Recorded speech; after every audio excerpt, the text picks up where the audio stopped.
Bueno, vamos a recordar un poquito la anatomía fisiológica del hígado. En principio tengamos en cuenta que es uno de los órganos más voluminosos de nuestro organismo, que puede llegar a representar hasta el 2% del peso corporal. Y como vemos aquí, es un órgano que está bastante vascularizado, ¿sí? Pensemos que el hígado cumple múltiples funciones y funciones muy importantes, funciones metabólicas, de detoxificación, de almacenamiento y muy importante, digamos, también va a ser, que lo vamos a ver en esta clase, la función de excreción, ¿sí? Que va a tener que ver con toda la formación y secreción de la bilis, ¿sí? Entonces, acá lo que vemos con respecto a la vascularización es que tenemos en principio un sistema de irrigación aferente, es decir, es sangre que estaría llegando al hígado, y vamos a ver que al hígado le está llegando sangre, en principio por parte de la arteria hepática, ¿sí? Con sus ramificaciones, que lo que está haciendo es proveerle al hígado de sangre oxigenada, y esta sangre es de aproximadamente del 20 al 30% del total de sangre que irriga al hígado, ¿sí? Por otro lado, tenemos el mayor porcentaje, alrededor del 70-75% de la sangre que llega al hígado, viene por parte de la vena porta, ¿sí? Recordemos que la vena porta va a estar trayendo sangre desde el intestino y desde el vaso hacia el hígado, y va a ser sangre que viene poco oxigenada pero con mucha carga de nutrientes y otras sustancias, ¿sí? Justamente llegan hasta el hígado estos nutrientes para poder ser metabolizados, y también pensemos que el hígado cumple esa función de barrera, ¿sí? Donde se van a poder seleccionar ciertas sustancias que no sean necesarias o que sean tóxicas para el organismo para poder ser eliminadas. ¿Cómo se van a eliminar? Justamente por lo que sería la vía biliar, ¿sí? Entonces, llega sangre al hígado que luego será desembocada, ya veremos, hacia los hepatocitos, en los hepatocitos que van a estar formando, digamos, la función, digamos, van a ser las unidades funcionales de este órgano, van a metabolizar estos nutrientes y estas sustancias que lleguen hacia el hígado, y luego se va a desembocar lo que sería la bilis, que ahora veremos cómo se produce más adelante. Se va a desembocar en estos conductos biliares, desde los hepatocitos hacia los conductos, para poder ser almacenadas en la vesícula biliar y luego desembocadas por el colédoco hacia el duodeno. De esta forma, entonces, muchas sustancias van a ser eliminadas digamos, a nivel intestinal por la materia fecal, ¿sí? Ya veremos luego cómo es este trayecto. Por otro lado, tenemos, digamos, que la sangre que se drene desde el hígado, ¿sí? Va a ser drenada desde el sistema de venas centrales, ¿sí? Que ahora lo vamos a ver más en detalle, que van a confluir en la vena hepática y que luego confluye hacia la vena cava, ¿sí? Entonces, la sangre que se drena desde el hígado va a ser llevada desde los hepatocitos hacia el sistema de venas centrales, que va a terminar en la vena hepática y luego en la vena cava.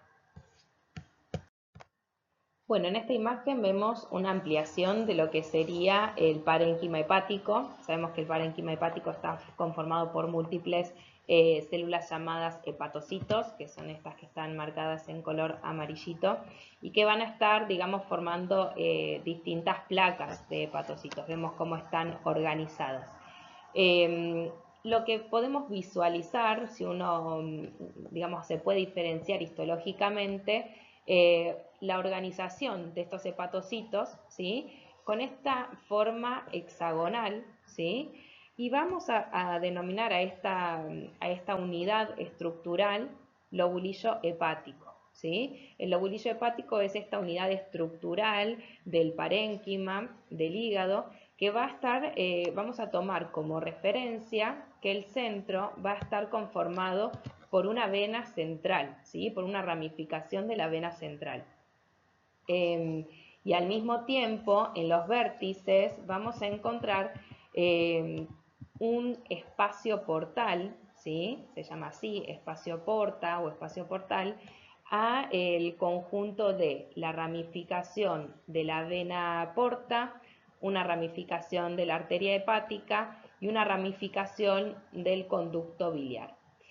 Aquí entonces podemos observar más gráficamente cómo es el sentido de la irrigación sanguínea y también el sentido de las secreciones biliares.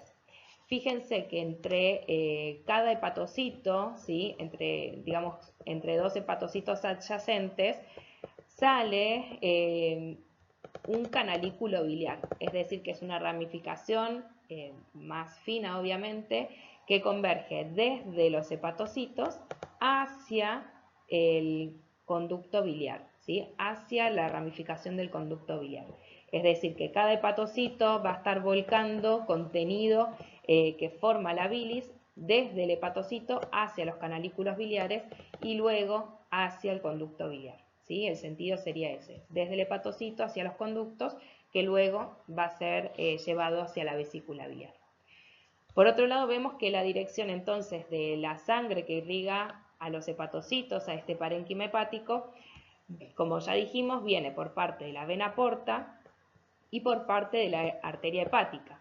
Fíjense cómo estas ramificaciones terminan confluyendo, ¿sí?, hacia los llamados sinusoides, es decir, que la sangre que viene desde la vena porta y la sangre de la arteria hepática se mezcla, ¿sí?, en estos sinusoides, que son los que tienen contacto directo con cada hepatocito, ¿sí? Fíjense que los sinusoides están bordeando a los hepatocitos justamente para poder hacer el contacto y el intercambio, digamos, de obviamente el ingreso de nutrientes hacia el hepatocito y lo mismo, digamos, por parte de la irrigación, la sangre oxigenada. Estos sinusoides al mismo tiempo van a terminar desembocando en la vena central, es decir que a esta vena central le va a estar llegando sangre con pocos nutrientes y con poco oxígeno, ¿sí?, para que luego desemboquen en las venas hepáticas y luego en la vena cava. Entonces, el lobulillo hepático, como ya dijimos, va a tener importancia porque es una forma de identificar la estructura del parénquima hepático, ¿sí? Es la unidad estructural del parénquima hepático. Y vamos a poder diferenciar, después cuando vayan a la bibliografía, van a encontrar una diferencia con lo que podemos llamar acino hepático, ¿sí?, que lo vamos a trabajar en el trabajo práctico.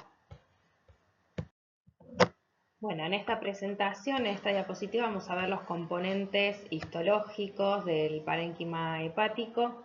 Vemos, bueno, lo que más nos llama la atención obviamente son los hepatocitos, ¿sí? Pero también vamos a ver que hay otras células que conforman este tejido. Vamos a ver que el hepatocito tiene dos polos, ¿no? Un polo, digamos, vascular, que está en contacto con la luz del sinusoide, que sería aquí arriba, ¿sí? Estos sinusoides que veíamos que traían sangre de la arteria hepática y de la vena porta. Y por otro lado podemos mencionar el polo biliar, ¿sí?, que serían los laterales de los hepatocitos, donde se forman entonces los canalículos biliares. Bien, en lo que sería el contacto de los hepatocitos con la luz del sinusoide, podemos destacar que hay unas células llamadas células endoteliales, obviamente, que fíjense que van a estar dejando fenestraciones entre medio de ellas para permitir el intercambio entre la sangre que está llegando al hígado con los hepatocitos, ¿sí? Entre las células endoteliales vamos a encontrar que también hay células de Kupffer, que son estas células que van a estar tapizando también junto con las endoteliales las paredes de los sinusoides. Y son células fagocíticas, ¿sí? Van a tener esta función, digamos, de fagocitar ciertas sustancias que estén llegando al hígado. Entre la luz del sinusoide, es decir, entre el endotelio, ¿sí?, de estos sinusoides y los hepatocitos, hay un espacio que es llamado espacio de Dice, que va a tener, digamos, fibras de colágeno entre medio, ¿sí?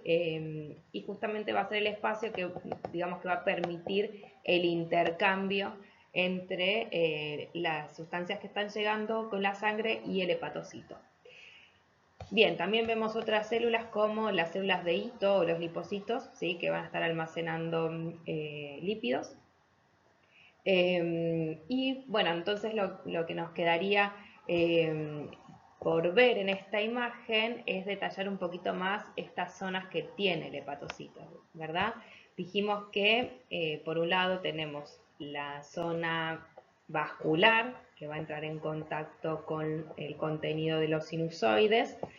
Fíjense que en esta zona del hepatocito está llena de microvellosidades que permiten justamente el intercambio de sustancias.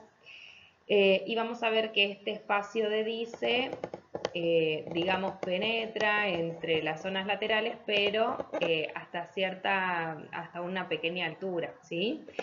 Cuando entramos más en profundidad, dentro de lo que sería la zona lateral del hepatocito, vamos a encontrarnos con células ocludens o bien uniones estrechas, que lo que permite justamente es la formación de estos canalículos biliares que se forman entre 2 o 3 células adyacentes, ¿sí?, y están limitadas por estas uniones estrechas que lo que permiten es que no haya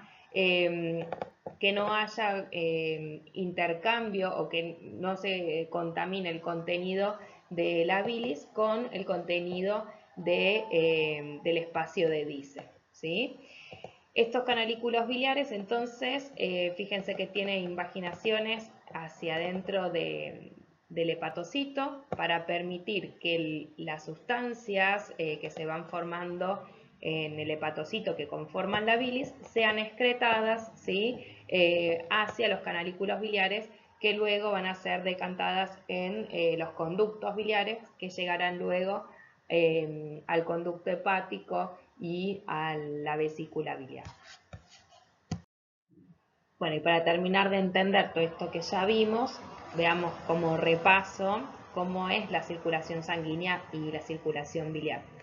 Recordemos entonces, aquí estaríamos viendo como un recorte de lo que sería un lobulillo hepático, donde tenemos una vena central, ¿sí?, es decir, a donde van a desembocar los sinusoides, ¿sí?, y vemos acá el espacio portal, ¿sí?, la rama de la vena porta, la rama de la arteria hepática, la rama del conductillo biliar. Y vemos obviamente todas las placas de hepatocitos que van a estar rodeadas por estos sinusoides. Bien, entonces recordemos, la sangre que llega hacia el hígado por parte de la vena porta y por parte de la arteria hepática confluyen en los sinusoides y van a permitir el intercambio de sustancias con los hepatocitos. Estos sinusoides van a desembocar luego en la vena central, que va a formar luego, digamos, cuando vayan uniéndose las distintas ramificaciones de las venas centrales, van a formar la vena hepática que desemboca luego en la vena cava. Y por otro lado, desde los hepatocitos, recordemos que teníamos la circulación biliar, ¿sí?, que a partir de la formación de la bilis, que la bilis se forma dentro del hepatocito, se excretan por los canalículos biliares hacia los conductos biliares para formar el conducto hepático, que luego va a desencadenar en la vesícula biliar.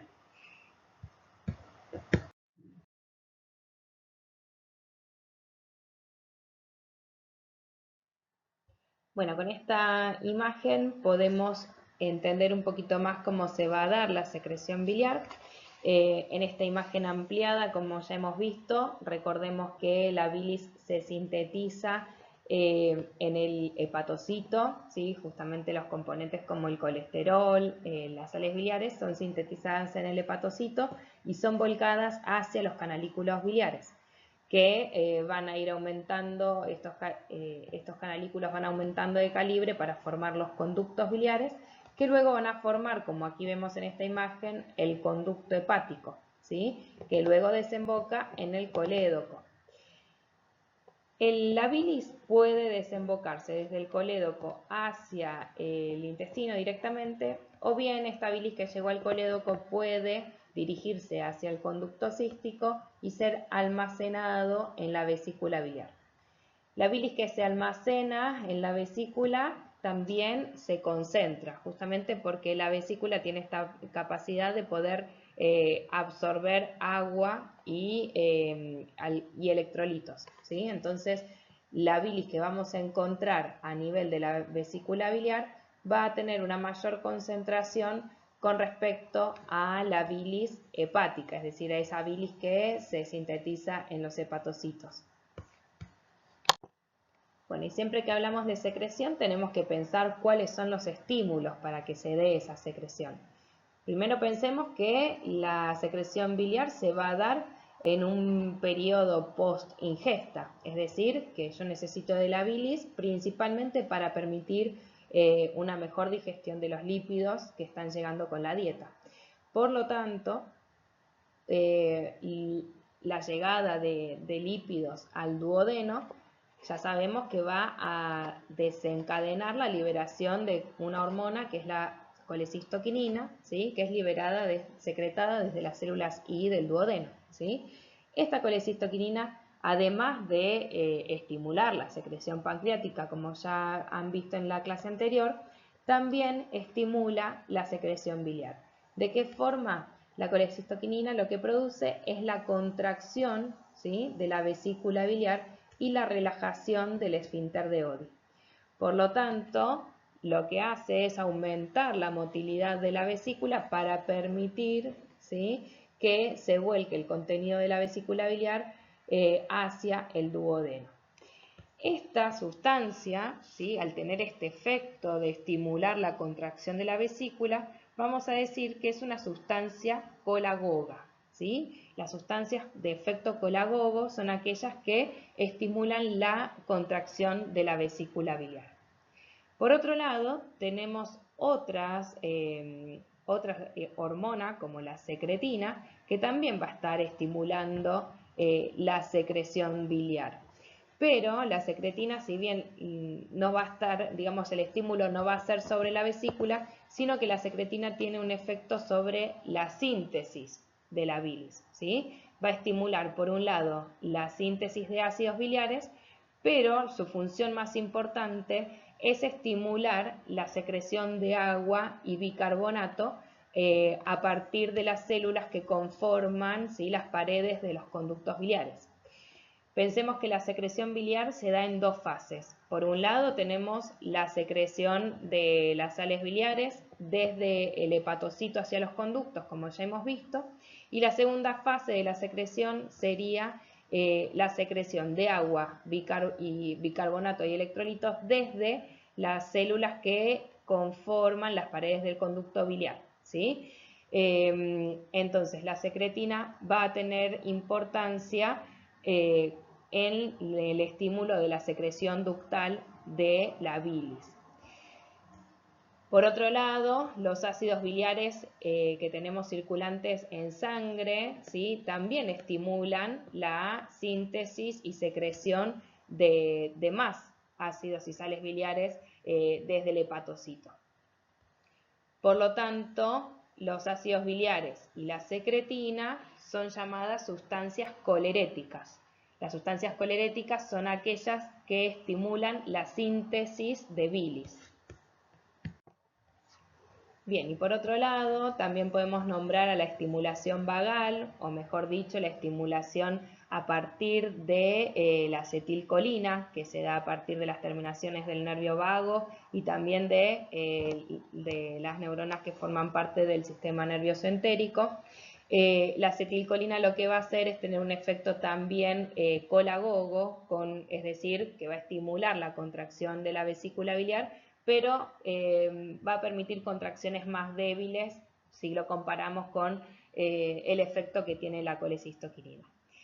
Es decir, que el mayor efecto colagogo lo va a tener la CSK, ¿está bien? Pero no podemos dejar de nombrar el efecto de la acetilcolina, que al igual que en el resto del tubo digestivo tiene un efecto positivo para la motilidad, en este caso de la vesícula biliar.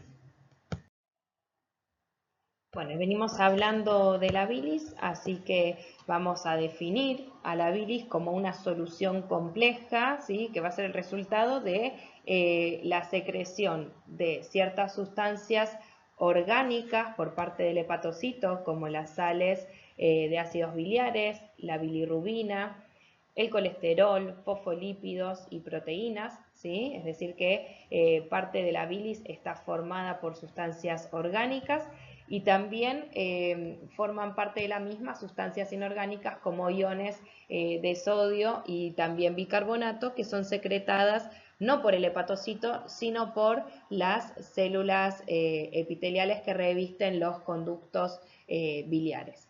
No podemos dejar de mencionar que la composición, digamos, la bilis en su composición tiene agua, ¿sí? Justamente del 90 al 95% de la composición de la bilis está dado por agua.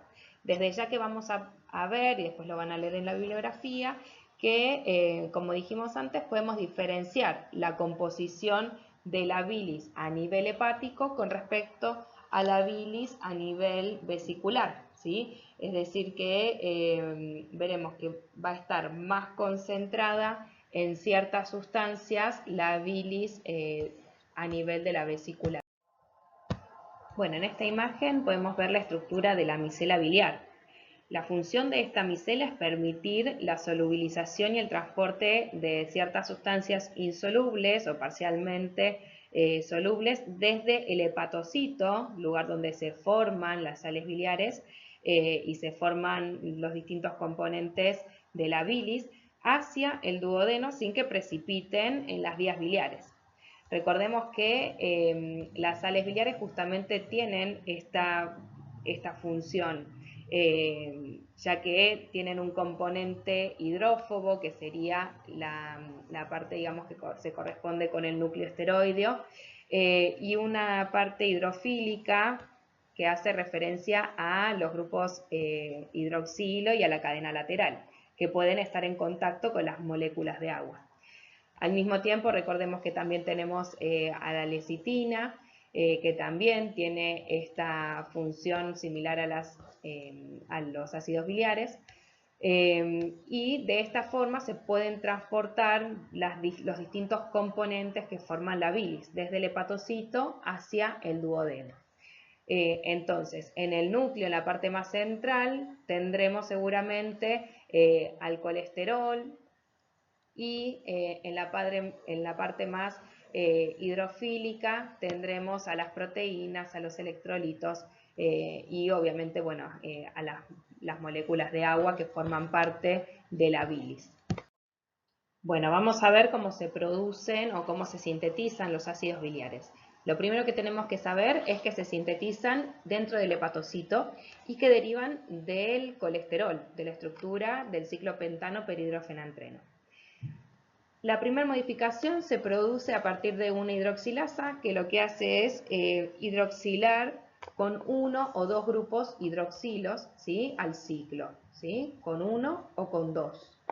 Después lo que sucede a partir de una deshidroxilasa es acortar la cadena lateral y deja, digamos, un grupo carboxilo terminal. De esta forma entonces se producen lo que llamamos ácidos biliares primarios. Obtenemos la estructura del ácido cólico, que tiene 3 grupos oxidrilo, o el ácido queno-desoxicólico con 2 grupos oxidrilo. Estos ácidos primarios pueden ser conjugados con glicina o con taurina dentro del hepatocito y de esta forma, como ácidos biliares primarios conjugados, son secretados con la bilis. Estos ácidos biliares primarios conjugados van a ser secretados con la bilis hacia la vesícula para ser almacenados o bien hacia el duodeno, ¿sí? Una vez que estos ácidos biliares conjugados entran en contacto con las bacterias intestinales, ¿sí? Van a sufrir una deshidroxilación, ¿sí? Dando como resultado lo que conocemos ácidos biliares secundarios, ¿sí? Por una deshidroxilasa se producen entonces los ácidos biliares secundarios al entrar en contacto con las bacterias. Estos ácidos biliares secundarios pueden ser reabsorbidos, ahora vamos a ver cómo es la circulación enterohepática, y regresar al hígado, donde nuevamente pueden ser conjugados, ¿sí?, con glicina o con taurina. Bueno, aquí vemos otro esquemita similar. Vemos como a partir del colesterol obtenemos ácido cólico, ácido quenodesoxicólico, que son los primarios. Estos en el hepatocito se conjugan con glicina o con taurina, principalmente con glicina, por eso está remarcado. Y estos, una vez que, los ácidos biliares conjugados son los que se secretan con la bilis, hacia el intestino, obviamente, ¿sí? Entonces, una vez que llegan y entran en contacto con las bacterias intestinales, se desconjugan, ¿sí?, y tienen, digamos, una deshidroxilación a partir de estas bacterias y forman entonces los ácidos biliares secundarios, el ácido litocólico y el ácido desoxicólico. Como vimos en el cuadrito anterior, el ácido litocólico es el que deriva del quenodesoxicólico y el ácido desoxicólico deriva del ácido cólico. Bueno, aquí vemos un esquemita que representa la circulación enterohepática de las sales biliares, ¿sí? Lo que tenemos que saber es que, como ya hemos visto, desde el hígado se sintetizan estas sales biliares y son secretadas por las vías biliares hacia el intestino. Una vez que las sales biliares llegan a ileón, el 90% de ellas aproximadamente son reabsorbidas, es decir, que pasan a sangre y por vena porta son devueltas hacia el hígado.